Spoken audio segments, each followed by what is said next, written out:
Bueno, vamos a hablar sobre la actualización de sepsis. Soy la doctora Andrea Fragapane, médica adjunta de la Cátedra de Medicina Interna.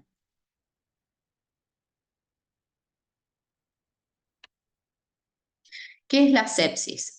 Podemos decir que es un síndrome fisiológico, patológico y anormalidades bioquímicas inducidos por una infección. No es en sí una enfermedad específica y la sepsis es una respuesta multifacética del huésped a un patógeno infectante que puede verse amplificado significativamente por factores endógenos. ¿Cómo reconocerla inicialmente?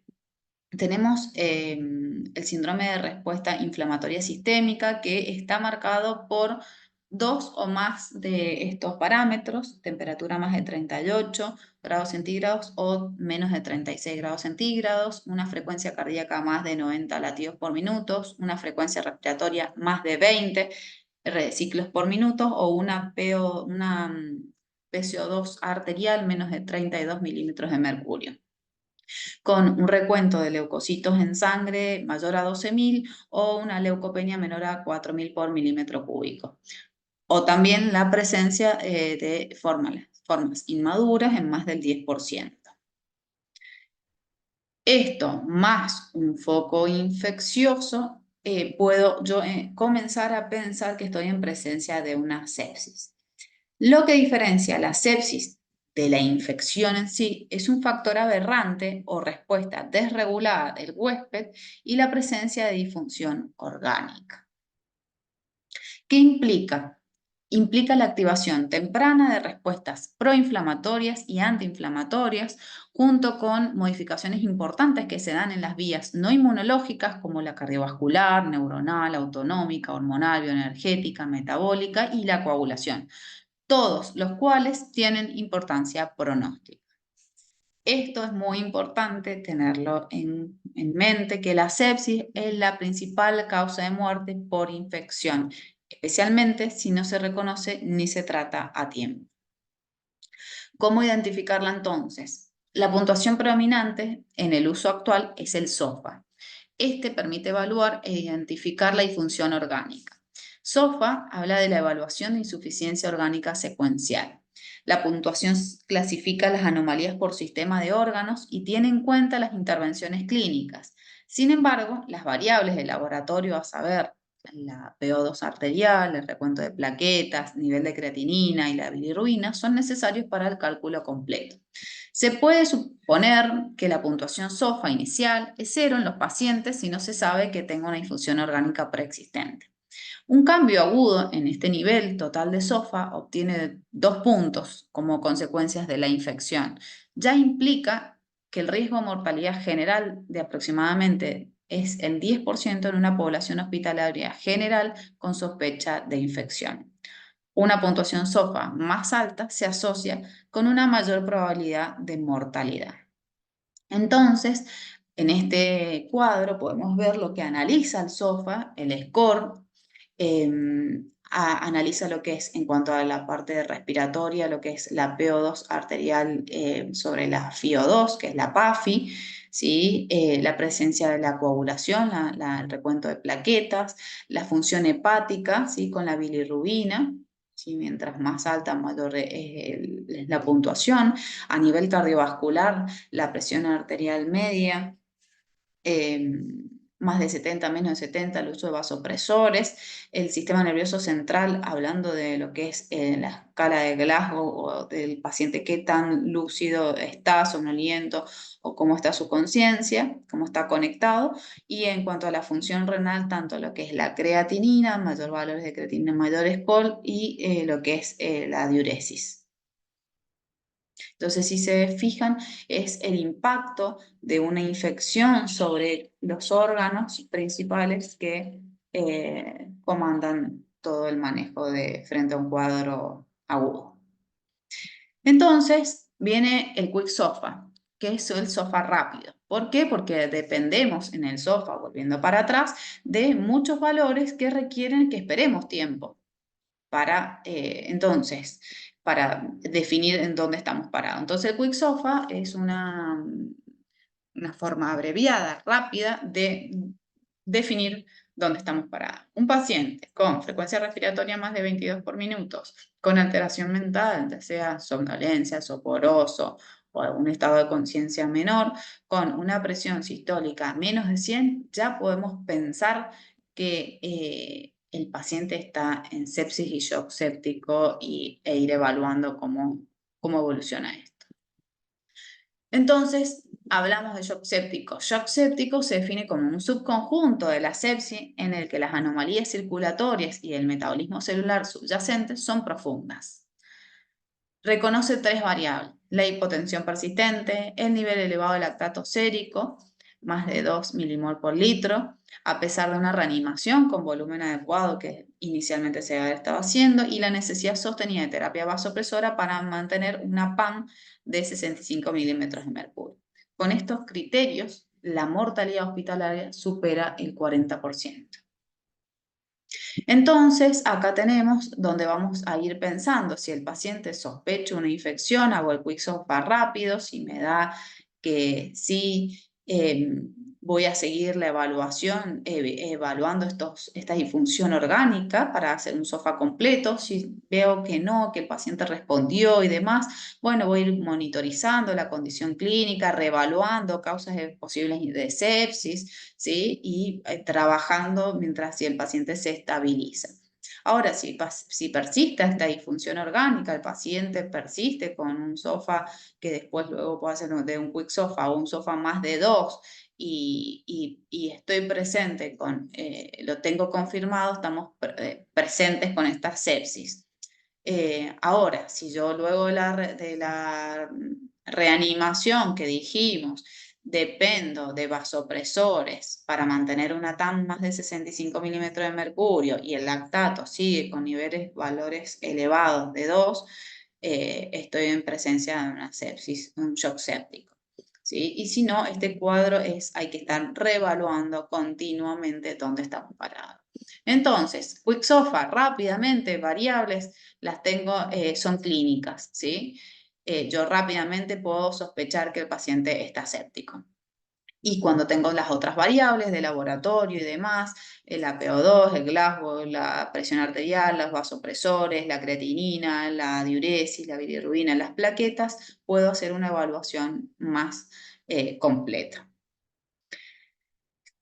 Años atrás se usaban este esquemita, que tal vez fue el que vimos en la clase anterior, un poco a ver los criterios de Rivers. Están un poco en abandono, se siguen teniendo en cierta en cuenta. Esto se trabajaba por a ver, debía cumplirse cada escalón para pasar al otro, ¿sí? Donde íbamos a buscar que el paciente tuviera una buena PVC, con una buena reanimación. Si con esto no logramos una TAM óptima, íbamos a evaluar si el paciente la saturación venosa central, si hacía falta llevar un hematocrito más de 30, y todo esto, si no respondía, se pasaban vasopresores y se trabajaba por objetivo. Estos paradigmas han cambiado. En la guía del 2014 hay varias cosas que se hacían, como la PCR, la proteína C activada recombinante, que se medían los pacientes, la insulinización intensiva, pero los pacientes solían hacer hipoglucemias. Entonces estos han ido cambiando y lo voy a leer luego.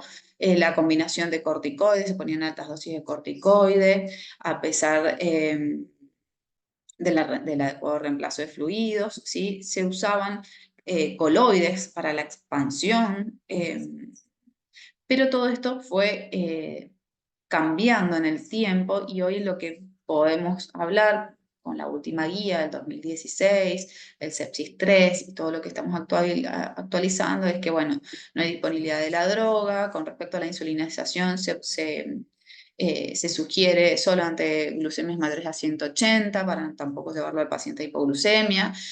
Los corticoides se restringen ante la respuesta, o sea, solamente se indicarían si no hay respuesta con fluidos de vasopresores.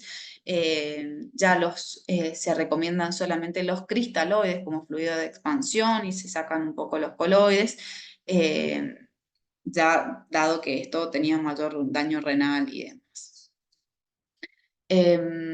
Esto es lo que yo les hablaba, la reanimación temprana, protocolizada, guiada por objetivos, los criterios de Rivers, que eran estos que estuvimos hablando, mantener una PVC de 8 a 12, una TAM mayor a 65, un flujo urinario mayor de 0,5 mililitros por kilo hora y una saturación venosa central o de sangre venosa mixta más del 70%. Esto fue lo que fue cambiando en el tiempo, luego se mantiene hasta que se retira la recomendación y se reemplaza por una infusión inicial de al menos de 30 mililitros por kilo de cristaloides dentro de las primeras 3 horas. Luego, toda infusión adicional debe ser guiada por una valoración frecuente del estado hemodinámico. Entonces, en realidad se retira, pero sí se sigue teniendo en cuenta. Es decir, no se desecha, pero bueno, hoy es un poco más, hacemos la infusión y si no, con cristaloides y si no, se pasa a vasopresores. Y en los vasopresores o drogas vasoactivas inotrópicos, en un inicio se podía ser generalmente la noradrenalina o dopamina, se usaba mucho. Podían ser indistintamente, se agregaba vasopresina y dobutamina podía ser para aumentar el volumen minuto cardíaco.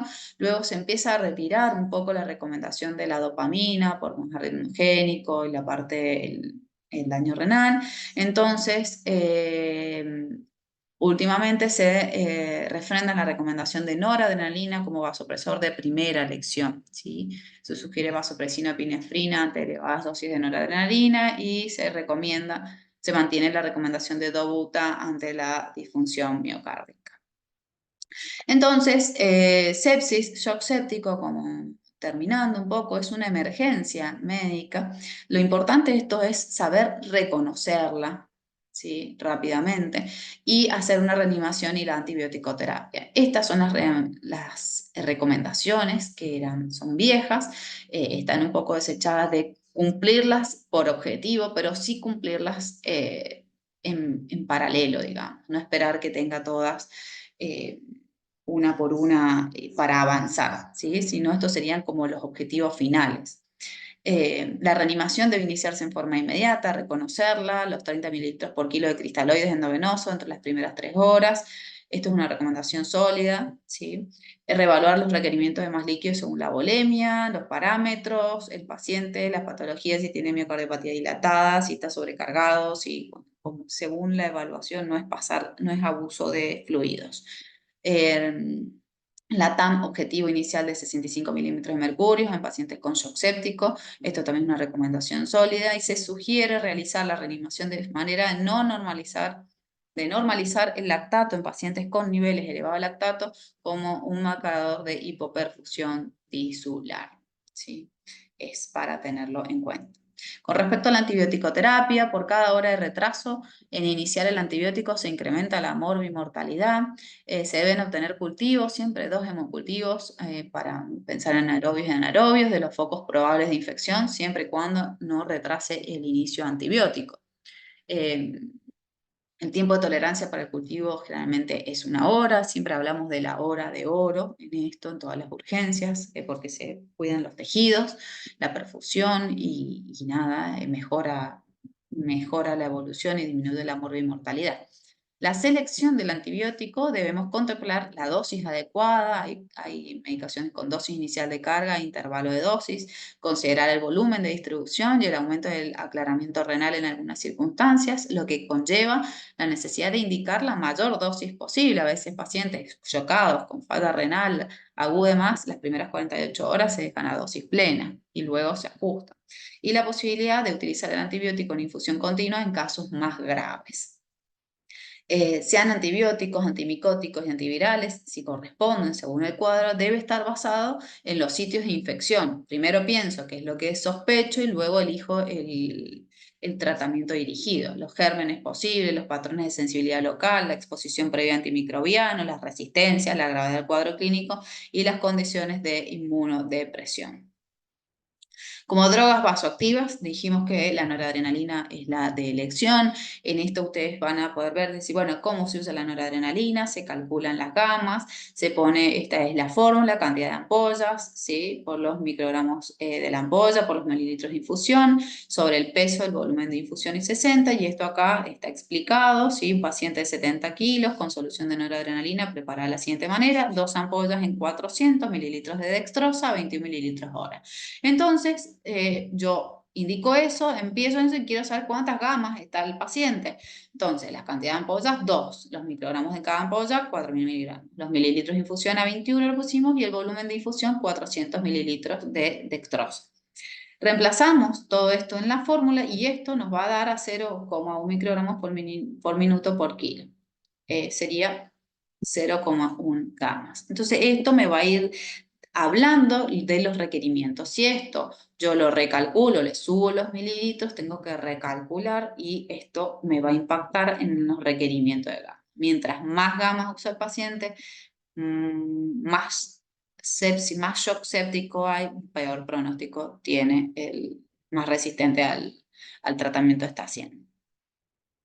Tips importantes, lo mismo que hablamos en la presentación anterior, la fluidoterapia forzada tras la fase de reanimación no aumenta la perfusión microvascular de la misma manera y además la sobrecarga de fluido se asocia a peor pronóstico, o sea que no es pasar deliberadamente líquido, considerar la función renal para ajuste antibióticos, iniciar el antibiótico entre los 30 minutos, por todo lo que dijimos, el aumento de la mortalidad, la selección del germen, del régimen antibiótico adecuado, y luego a las 48-72 horas, si se identifica el agente patógeno responsable o si se estabiliza el paciente, se puede ajustar a un régimen más específico, a lo que se llama esto desescalar en caso de ser indicado para minimizar la selección de gérmenes.